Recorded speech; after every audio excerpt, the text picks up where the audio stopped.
The elephant in the room, what a lot of Western climate diplomats tell me is that leaders like yourself also carry a responsibility.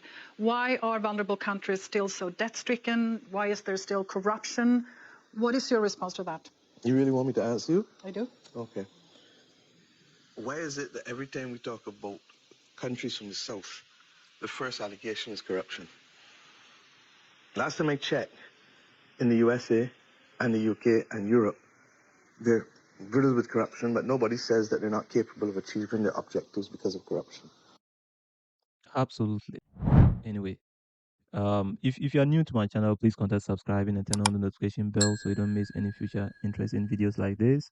I always find this woman so brilliant, and her depth of African and Black history is just amazing. And when you know your history and your culture, there's no way somebody will fool you. If we know our history, there's no way they will be able to subjugate us.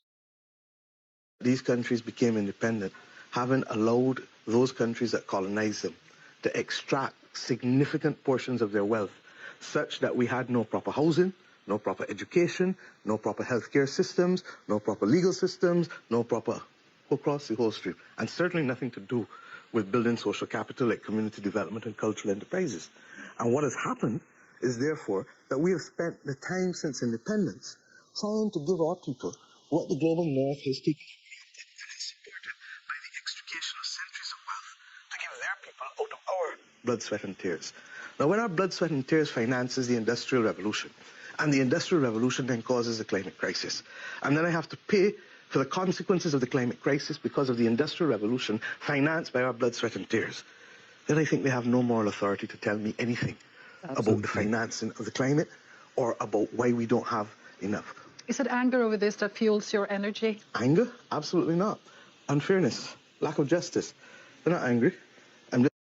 Absolutely. I like your confidence and your clarity. You're using facts and this is the problem that I'm talking about. You see, the constant denial of the atrocities that they committed and never wanting to look at themselves in the mirror and accept that this is what you did.